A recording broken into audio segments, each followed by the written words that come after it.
በሰው ላይ አይን ያደረጋችሁ ሰዎች፣ በጓደኛ አይን ያደረጋችሁ ሰዎች፣ በባለጠጋ አይን ያደረጋችሁ ሰዎች፣ በምድር አለቆች ላይ አይን ያደረጋችሁ ሰዎች ከሰዎች ላይ አይናችሁን አንሶ ትንሽ ማንደር ተነስቶ ዓለምን አነጋገረ። የሀገር መሪ ጭምር ቆሞ ከሱ ጋር በመነጋገርበት ጊዜ ቆሞ በድፍረት ለመናገር አቅምና ጉልበትን አገኘ። የእግዚአብሔር ስምንም አስጠራ። በምድር ላይ ተጽዕኖ ፈጣሪ ሰው ሆነ እና አይኖቻችሁን እግዚአብሔር ላይ አድርጉ። እግዚአብሔር ገናና ያደርጋል። እግዚአብሔር ኃይለኛ ያደርጋል። እግዚአብሔር ታላቅ ሰው ያደርጋል። እግዚአብሔርን የሚሰማን ሰው ይሄ መት ለናንተ ነው። እናንተ የሚገፋውን አይደለም ማት ያለባችሁ፣ የሚያስጨንቀውን አይደለም መስማት ያለባችሁ። እግዚአብሔርን ብቻ ስሙ። እግዚአብሔር ይሰማችኋል። እግዚአብሔር የሚሰማ ሰው ደግሞ ኃይለኛ ነው፣ ኃያል ነው፣ ጉልበታማ ይሆናል፣ አቅም ይሆናል፣ የሁል ጊዜ ድል ባለቤት ይሆናል። አንተን እግዚአብሔር ይባርክ እንጂ ሰዎች ምቀኞች ሊያቆሙ አይችሉም። እግዚአብሔር ገናና ያድርግ እንጂ ሰዎች የበታች ማድረግ አይችሉም። እግዚአብሔር አምላክ ዛሬ ይህን ቃል አሜን የምትሉ ሰዎችና እግዚአብሔርን የምታዳምጡ ሰዎች ከዛሬ ቀን ጀምሮ ማንም ሊገድባችሁ አይችልም። በክብር እየጨመረ ክብራችሁ ይቀጥላል። ሁለተኛ ሳሙኤል ምዕራፍ 5 ከቁጥር 10 ላይ እንደዚህ ብሎ ነው የሚናገረው። ዳዊትም እየበረታ ሄደ፣ የሰራዊት አምላክ እግዚአብሔርም ከእርሱ ጋር ነበር ይላል።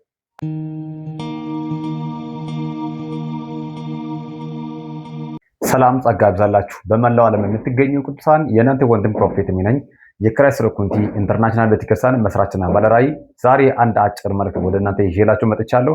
መልእክቴ ለብዙ ሰዎች እንደስላቸው ሼር በማድረግ እንድታደርሱት ይሁን። እስከ መልእክቴ ፍጻሜ ድረስ ከኔ ጋር አብራችሁ እንድትቆዩ ጥሬን አቀርብላችኋለሁ። ከኔ ጋር የእግዚአብሔር ቃል ካነበብኩ በኋላ አብረን እንቀጥላለን። ኦሪት ዘፍጥረት ምዕራፍ 26 ከቁጥር 12 ላይ እንደዚህ ይላል። ይስሐቅም በዛች ምድርን ዘርን ዘራ፣ በዛችም ዓመት 100 እጥፍን አገኘ። እግዚአብሔርም ባረከው፣ ባለጠጋ ሰውም ሆነ፣ እጅግም እስኪበዛ ድረስ እየጨመረም ይበዛ ነበር ይላል። የመልእክቴ ዋና ሐሳብ እግዚአብሔር ገናና ያደርጋችኋል የሚል ነው የሚሆነው። እዚህ መልእክት አብሶ የእግዚአብሔር ድምፅን ለሚሰሙ ሰዎች፣ እግዚአብሔርን ለሚጸልዩ ሰዎች፣ በመላው ዓለም ሆናችሁ ይሄን መልእክት ለሚሰሙ ሰዎች ለናንተ ነው። ለመሪዎች፣ ለተማሪዎች፣ ለነጋዴዎች፣ ለገበሬዎችም ጭምር ነው። እግዚአብሔርን የሚሰማ ሰውን እግዚአብሔር ገናና ያድርጓል። እግዚአብሔር አምላክ ይስሐቅን ባለበት በፍልስጤም ሀገር ላይ ገናና ሰው እንዲሆን አደረገ፣ ባረከው። እግዚአብሔር ባለጠጋ ሰው እንዲሆን አደረገው። በዚህ ክፍል ላይ በምንመለከትበት ጊዜ አብርሃም ዘመን የነበረው ረሃብ ጊዜ ነበር። ከዛ ረሃብ ጊዜ የሚበልጥ ሌላ ከባድ ረሃብ ጊዜና ችግር ጊዜ በመጣ ጊዜ ካለበት ቦታ አንድ ቦታ ተነስቶ ሽፍት በሚያደርግበት ጊዜ ወደ ፍልስጤም ንጉስ ወደ አብሜሌክ ወደ ገሬራ ሀገር ሄደ።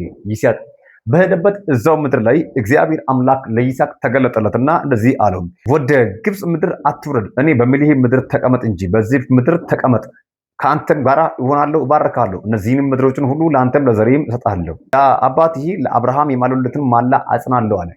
ይስሐቅን እግዚአብሔር እንደዚህ አለው፣ ወደ ግብፅ ምድር አትውረድ፣ እኔ በምልህ ምድር ላይ ቁጭ በል፣ እኔ አንተን እባርካለሁ አለው፣ ተናገረው። በዚያን ሰዓት እግዚአብሔር አምላክ ለይስሐቅ በምናገርበት ጊዜ አንድ ነገር እንኳን በእጁ ላይ የለም። አንድ ነገር የሌለው ባዶ ያለው ሰው እግዚአብሔር ቃል በተናገረ ጊዜ እሺ ብሎ ለእግዚአብሔር ታዘና በአንድ ቦታ ላይ ተቀመጠ። ስለዚህ እግዚአብሔር ባረከው። እግዚአብሔር የሚባርከው ሰው ማን ነው? እግዚአብሔር ገናና የሚያደርገው ሰው ማን ነው ካላችሁ እግዚአብሔርን የሚሰማ ሰው ነው። እግዚአብሔርን ስሙ። እግዚአብሔር ገናና ያደርጋችኋል። በዓለም ገናና ትሆናላችሁ፣ በምድር ገናና ትሆናላችሁ። በሀገር ውስጥ በሀገር ውጪ ባላችሁበት የትኛውም ምዕራፍ ላይ ሆናችሁ እየሰራችሁ ያላችሁ ሰዎች እግዚአብሔር ገናና ያደርጋችኋል። እግዚአብሔርን አዳምጡ። እግዚአብሔርን የሚሰማ ሰው ገናና ይሆናል። እግዚአብሔርን የሚሰማ ሰው ኃይለኛ ይሆናል። ኃይለኛ ለመሆን ብዙ ሰው ስኬታማ ለመሆን ብዙ ሰው ጥረት ያደርጋል፣ ይሮጣል፣ ይደክማል፣ ይለፋል። ስኬታማ ለመሆን ብዙ ምዕራፎችን ያልፋል፣ ይወጣል፣ ይወርዳል፣ ይታገላል። ውጤታማ ለመሆን ግን ውጤታማ የሚያደርገው ያ ብቻ አይደለም፣ እግዚአብሔርን መስማት ነው። እግዚአብሔርን ስማ፣ እግዚአብሔር ገናና ያደርጋል። እግዚአብሔር ታዘዝ፣ እሺ በል፣ እግዚአብሔር እሺ ይልሃል። እግዚአብሔርን ስለሰማህ እግዚአብሔር አምላክ ይስሐቅን ባረከው በዛች ዓመት ይላል። እግዚአብሔርን እሱ በሰማበት ዓመት እግዚአብሔር ባረከው። እግዚአብሔርን በሰማበት ዓመት እግዚአብሔር ገናና አደረገው፣ ውጤታማ እንዲሆን አደረገ። ስለዚህ ይስሐቅ እግዚአብሔርን ሰማ። እግዚአብሔርን በሰማበት ዓመት በዛች ዓመት እግዚአብሔር ውጤታማ ስኬታማ እንዲሆን አደረገው። እግዚአብሔር ለይስሐቅ ሲናገር እንደዚህ አለው፣ ዘሪህ እንደ ሰማይ ከዋክብት አበዛለሁ፣ እነዚህ ምድሮችን ሁሉ ለአንተ ለዘሪ ይሰጣሉ፣ የምድር አሕዛብ ሁሉ በአንተ ይባረካሉ ብሎ ባረከው። እሱም ብቻ አይደለም፣ ምድር ላይ ያለው አሕዛብም ጭምር በይስሐቅ እንዲባረክ እግዚአብሔር አምላክ ለይስሐቅ ተናገረው። አያችሁ፣ በይስሐቅ ዓለም ሁሉ እንዲባረክ አሕዛብም ጭምር እንዲባረክ ምክንያት እንደሚሆን እግዚአብሔር ተናገረው። ይስሐቅ ደግሞ እግዚአብሔርን ሰማ እንጂ ሰውን አልሰማም። አብዛኛው ሰዎች በሰው ላይ አይን ያደረጋችሁ ሰዎች፣ በጓደኛ አይን ያደረጋችሁ ሰዎች፣ በባለጠጋ አይን ያደረጋችሁ ሰዎች፣ በምድር አለቆች ላይ አይን ያደረጋችሁ ሰዎች ከሰዎች ላይ አይናችሁን አንሶና አይኖቻችሁን እግዚአብሔር ላይ አድርጉ። እግዚአብሔር ገናና ያደርጋል። እግዚአብሔር ኃይለኛ ያደርጋል።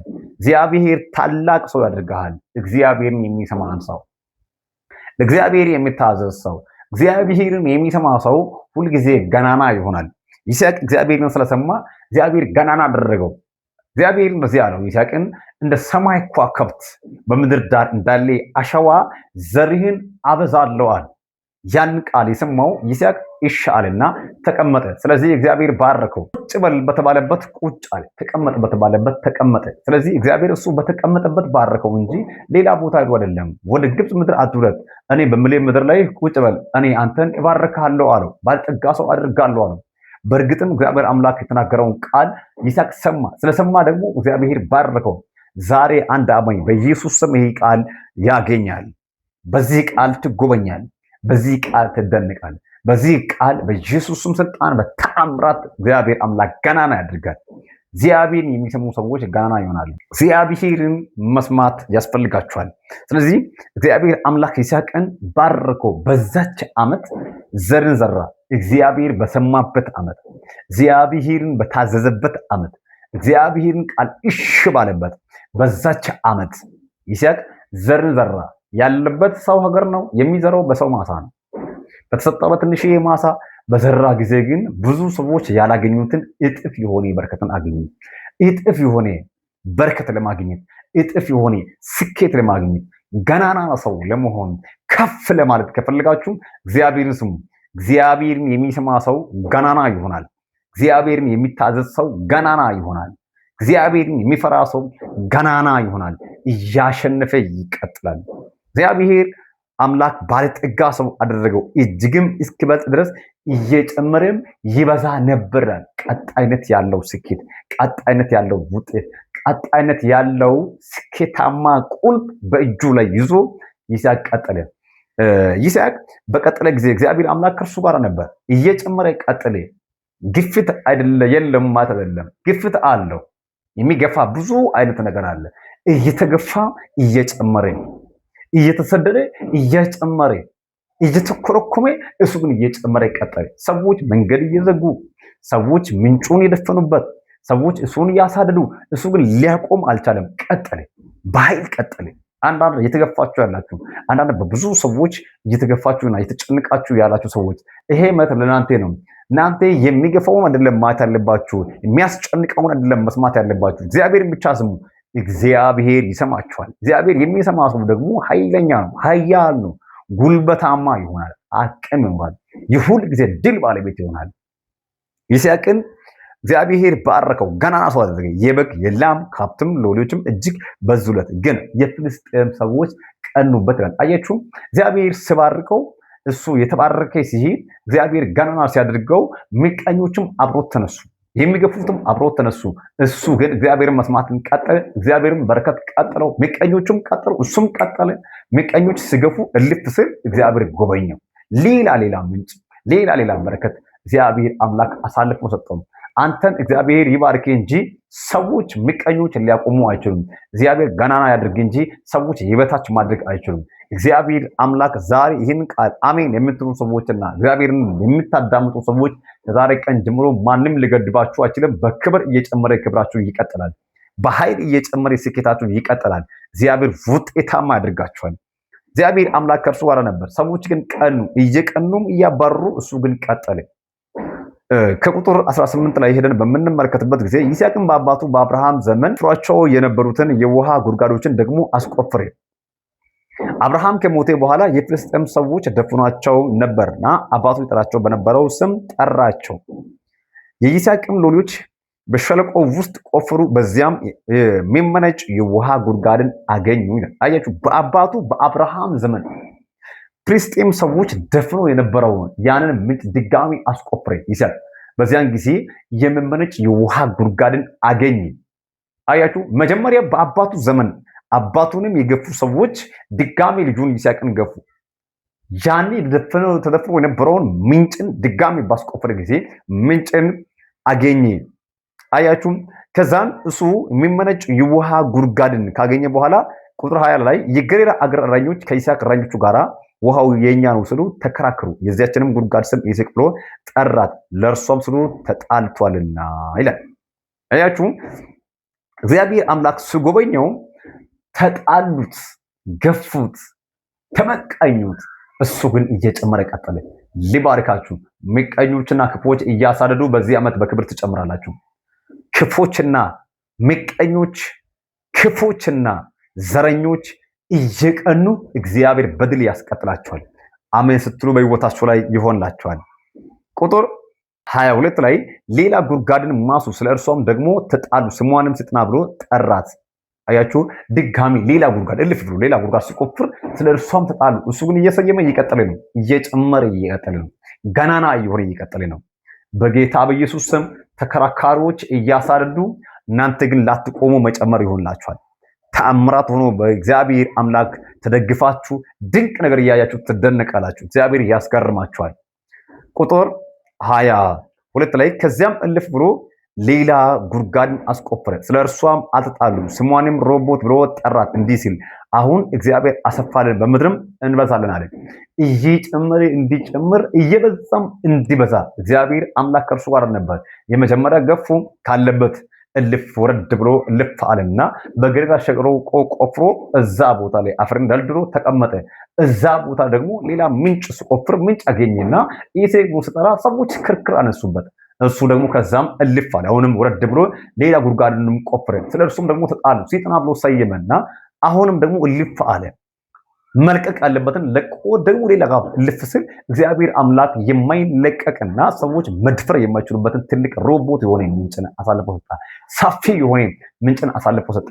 አንድ በረከት ሊባርካችሁ። ከዛሬ ቀን ጀምሮ ማንም ሊከለክል የማይችል ምንጭ ባለቤት እግዚአብሔር ያደርጋችኋል። ትገረማላችሁ። እግዚአብሔር ያስደንቃችኋል። ገናና እግዚአብሔር አደረገው። ይስሐቅን አገነነው። ለይስሐቅ እግዚአብሔር አቅምና ጉልበት ኃይል ሆነለት። ለሚያምኑት ሰዎች ዛሬ መልእክት አለኝ። በኢየሱስ ስም ገናና ትሆናላችሁ፣ አትወርዱም፣ ትቀጥላላችሁ። እግዚአብሔርን የሚሰማ ሰውን ገናና ሆኖ እየጨመረ ይቀጥላል። በዘመኑ ሁሉ ጊዜ እየጨመረ ነው እንጂ የሚቀጥለው ወደኋላ አይመለስም። በክብር እየጨመረ ይቀጥላል፣ በኃይል እየጨመረ ይቀጥላል። ገናና እየሆንኩ ትቀጥላል። እግዚአብሔርን የሚሰማ ከሆነ ይስሐቅ እግዚአብሔርን ስለሰማ ርሆቦት ከሚባል ምንጭ ጋር ተገናኝቶ ቆመ። ማንም ሊያወርደው ከወጣበት አልቻለም። መልእክት አለኝ። አትወርድም፣ ከወጣበት ከፍ ትላለህ። እግዚአብሔር አምላክ አቅምና ጉልበት ይሆናል። በተአምራት ትቀጥላላችሁ፣ በአስደናቂ ክብር ትቀጥላላችሁ። ከዛሬ ቀን ጀምሮ እግዚአብሔር ድል ይሆንላችኋል። ሌላኛው እና ሁለተኛው ሐሳብ የሚሆነው እግዚአብሔር አምላክ ገናና አድርጎ የሚባረከው ሰው ማን ነው ካላችሁ፣ ለእግዚአብሔር የልቡ ሰው የሆነ ሰው፣ ታማኝ የሆነ ሰው፣ በእግዚአብሔር የሚያምን ሰው፣ እሱ ሰው ገናና እየሆነ ይቀጥላል። የእግዚአብሔር ቃል ስናገር ሁለተኛ ሳሙኤል ምዕራፍ 3 ቁጥር 1 ላይ በሳኦል ቤትና በዳዊት ቤት መካከል ብዙ ዘመን ጦርነት ሆነ፣ የዳዊት ቤት እየበረታ የሳኦል ቤት ግን እየደከመ የሚሄድ ሆነ ይላል።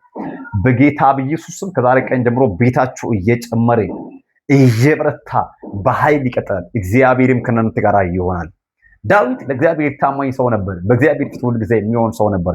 ዳዊት እግዚአብሔርን ሳይጠይቅ አይወጣም። በእግዚአብሔር ሳይታመን አይወጣም። ሁል ጊዜ በእግዚአብሔር ተማምኖ ይወጣል። ሁል ጊዜ እግዚአብሔርን አስቀድሞ ይወጣል። ስለዚህ እግዚአብሔር ደግሞ አቅምና ጉልበት ይሆንለታል። ዳዊት ሁል ጊዜ እግዚአብሔርን ጠይቆ ይወጣል። ዳዊትን ብዙ ጊዜ ሰዎች ሰው ይሆናል ብሎ አልገመቱትም፣ ዝቅ አደረጉት። በእሳይ ቤት ከሁሉ የተጣለ ብቸኛ ነበር፣ ትንሽዬ ነበር። ነገር ግን እግዚአብሔር አምላክ ከእርሱ ጋር ነበር። እግዚአብሔር ይጸልይ ነበር። ዳዊት እንደተቀባ በሰሙ ጊዜ ፍልስጤማውያን እሱንም ቀኑበት፣ በምቀኛ አይን አዩ፣ ገፉት፣ አሳዱት። ዳዊት ግን እየበረታ ሄደ። እግዚአብሔር አምላክ ከዳዊት ጋር ነበር። ሁለተኛ ሳሙኤል ምዕራፍ 5 ከቁጥር 10 ላይ እንደዚህ ብሎ ነው የሚናገረው፣ ዳዊትም እየበረታ ሄደ፣ የሰራዊት አምላክ እግዚአብሔርም ከእርሱ ጋር ነበር ይላል። አያችሁ፣ እየበረታ እንዲሄድ እየጨመረ እንዲሄድ እግዚአብሔር አምላክ ከጎኑ ነበር። ዳዊት ለእግዚአብሔር የልቡ ሰው ነው። ሁል ጊዜ ልቡ በእግዚአብሔር ይታመናል። እግዚአብሔርን ነው የምታማምነው። እግዚአብሔርን ሁል ጊዜ ይጠራል። እግዚአብሔርን ሁል ጊዜ ያናግረዋል። ዳዊት ሁል ጊዜ ወደ እግዚአብሔር ይጮሃል፣ እግዚአብሔርን ይጠይቃል። እንደዚህ ነው ከቁጥር 19 ላይ ሄደን በምንመለከትበት ጊዜ ዳዊትም ወደ ፍልስጤማውያን ልውጣን በእጅ አሳልፌ ትሰጠኛለህን ብሎ እግዚአብሔርን ጠየቅ። እግዚአብሔርም ዳዊትን ፍልስጤማውያን በእርግጥ በእጅ አሳልፌ እሰጣለሁና ውጣ አለው። ቁጥር 20 ላይ ዳዊትም ወደ ባልፍራሲም መጣ፣ በዚያም መታቸውና ውሃ እንደሚያፈርስ እግዚአብሔር ጠላቶችን በፊት አፈራረሳቸው አለ። ስለዚህ የዚያም ቦታ ስም ባልፍራሲም ብሎ ጠራ። አያችሁ፣ ከእግዚአብሔር ጋር ተነጋግሮ ነው የወጣው። ልውጣን አሳልፌ ትሰጠኛለህን? እኔ ልውጣ ስኬታማ ታደርገኛለህ ብሎ ከእግዚአብሔር ጋር የልብ ልቡን አጫውቶ ተናግሮ ከእግዚአብሔርም ደግሞ ድምፅን ሰምቶ እሺ ብሎ ተስማምቶ ወጣ። ስለዚህ እግዚአብሔር አምላክ ድል ሰጠው፣ በትንትን አደረገው ጠላቶቹን። ልውጣን አሳልፈ ትሰጠኛለህ ሲል አዎ አለ። በዚያን ጊዜ እግዚአብሔር ጠላቶቹን በሙሉ በተናቸው። እግዚአብሔር ጠላቶቹን ሲበትን ዳዊት እንደዚህ ያለ ውሃ ግድብን እንደሚያፈርስ እግዚአብሔር ጠላቶችን በታተናቸው ሲል በአልፍራስም ብሎ ተናገረ። በኢየሱስም በሕይወታችሁም ላይ በአልፍራስም ይሆናል። ጠላቶቻችሁን እግዚአብሔር ይበትናል። ገናናነት፣ አቅምና ኃይል እግዚአብሔር አምላክ ይሰጣቸዋል። እግዚአብሔርን የሚሰማ ሰው ገናና ነው የሚሆነው። እግዚአብሔርን የሚያዳምጥ ሰው ገናና ነው የሚሆነው። እግዚአብሔርን አምላክን ደግሞ በልቡ ተማምኖ በእግዚአብሔር ተመክቶ የሚወጣ ሰው ገናና ነው የሚሆነው። እያሸነፈ ይቀጥላል በድል። እግዚአብሔር ከዳዊት ጋር ነበር። እያሸነፈ በኃይል ቀጥል። ከወጣበት ከፍታ አልወረደም። ሁል ጊዜ እግዚአብሔርን የሚጸልዩ ሰዎች፣ ታማኝ የሆኑ ሰዎች፣ በእግዚአብሔር የሚታመኑ ሰዎች ዝቅ አይሉም፣ ከፍ እያሉ ይቀጥላሉ፣ እያሸነፉ ይቀጥላሉ። ሶስተኛና የመጨረሻ ሀሳብ የሚሆነው እግዚአብሔር አምላክ ከእርሱ ጋራ ያለው ሰው ነው። እርሱ ሰው ገናና ይሆናል። ሁል ጊዜ አሸናፊ ነው የሚሆነው። እግዚአብሔር በጠራ ጊዜ ከተፍ ብሎ ከእርሱ ጋር ከጎኑ ይቆምለታል። እግዚአብሔር የአንደበቱን ቃል ያጽናለታል። አንደኛ ነገሥት ምዕራፍ 18 ከቁጥር 30 ላይ ሄደን በምንመለከትበት ጊዜ ኤልያስም ህዝቡን ሁሉ ወደ እኔ ቅረቡ አላቸው። ህዝቡም ሁሉ ወደ እርሱ ቀረቡ። ፈርሶ የነበረውን የእግዚአብሔርን መሠዊያ አበጀ። ኤልያስም ስምህ እስራኤል ይሆናል የሚል የእግዚአብሔር ቃል እንደደረሰለት እንደ ያዕቆብ ልጆች ነገድ ቁጥር 12ቱን ድንጋዮችን ወሰደ። ድንጋዩን ለእግዚአብሔር ስም መሠዊያ ሰራ። በመሠዊያም ዙሪያ 2 መስፈሪያ እህል የሚይዝ ጉድጓድ ቆፈረ። እንጨቱንም በተርታ አደረገ። ወይፈኑንም በብልቱም ቆረጠ፣ በእንጨቱም ላይ አኖረ። 4 የድንጋይ ጋን ውሃውን በሙሉ በሚቃጠለው መስዋዕትና በእንጨቱ ላይ አፈሰሱ አለ። ደግሞም ድገሙ አለ።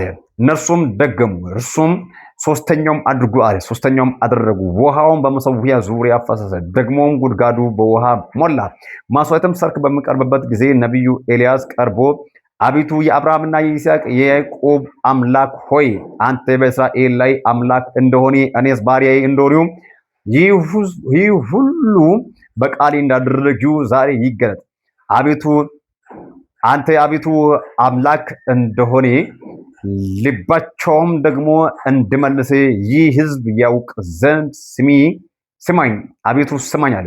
ቁጥር 38 ላይ የእግዚአብሔርም እሳት ወደቀች፣ የሚቃጠለውን መስዋዕትንና እንጨቱንም ድንጋዮችንም አፈሩንም በላች፣ በጉድጓድ ውስጥ ያለውን ውሃም ላሰች።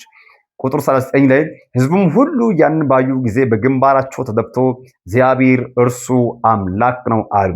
ኤልያስም ከበዓል ነቢያት አንድ ሰው እንኳን እንዳያመልጥ ያዙ አላቸው። ያዟቸውም። ኤልያስም ወደ ቂሶን ወንዝ ወስዶ በዚያም አሳረዳቸው ይላል። እግዚአብሔር ከእርሱ ጋር ያለው ሰው ገናና ይሆናል ያልኩበት ምክንያት አለ። ኤልያስ ብቻውን ነበር።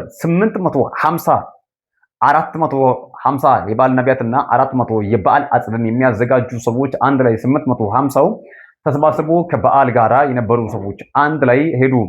እዛ ቦታ ላይ ከእርሱ ጋር በሚገዳደሩበት ጊዜ እግዚአብሔር እርሱ አምላክ መሆኑ የትኛው አምላክ የትኛው እንደሆነ ትክክለኛው አምላክ የትኛው እንደሆነ መመለክ ያለበት እርሱ ትክክለኛ ይሁን ብሎ ከሰዎቹ ጋራ ቆሞ ተደራድሮ ወጣ። በቆርሞሎስ ተራራ ላይ ብቻው አንድ ኤልያስ 850 ወክሎ እግዚአብሔርን ወክሎ ቆመ። በዚያን ጊዜ እግዚአብሔር አምላክ ድልና አቅም ጉልበት እንደሚሆን አመነ። እግዚአብሔርን ጸለየ። ለነሱ ቅድሚያ ቢሰጣቸው የሚሰማቸው አልነበረም። በዓል አልሰማቸውም። እነሱ ያ በዓል እያሉ የጠሩ ጊዜ እየጮሁ ነበሩ። እስከ 6 ሰዓት ግን መስማቸው አልነበረም። ኤልያስ ግን በተንበረከከ ጊዜ እግዚአብሔር ሰሞን መስዋዕትን የሚበላ እሳትን ከሰማይ አውርዶ የኤልያስ አምላክ ነው አስባለ። አንድ ኤልያስ ገናናውን 850 ወደ ቂሶን ወንዝ አውርዶ እዛ ከጨረሳቸው በኋላ የእግዚአብሔር ስም አስጠራ። ያለበት ይሄ ነው። እግዚአብሔርን የሚያስቀድሙ ሰዎች፣ እግዚአብሔርን የሚሰሙ ሰዎች፣ ከእግዚአብሔር ጋር አብሮት ያሉ ሰዎች ሁል ጊዜ ገናና ይሆናሉ። በገናናነት ለመጨረስ ገናና ሆናችሁ ለማጠናቀቅ ከፈልጋችሁ እግዚአብሔርን አስቀድሙ። እግዚአብሔር አምላክ ገናናነትን አሳልፎ ይሰጣችኋል። ጉልበት አቅም ይሆንላችኋል። ድል ይሆናችኋል። አንድ ኤልያስ 850ውን አሸነፈ ብቻውን። እግዚአብሔር አምላክ ድል ሆነለት። እግዚአብሔር በሕይወታችሁ እድሜ ሁሉ ድል ይሆንላችኋል። አቅም ይሆንላችኋል። ጉልበት ይሆንላችኋል። ስልጣን ይሆንላችኋል። መልእክቴ አሜን እያላችሁ የምትቀበሉ ሰዎች በሕይወታችሁ ላይ ይሄ ይሆንላችኋል።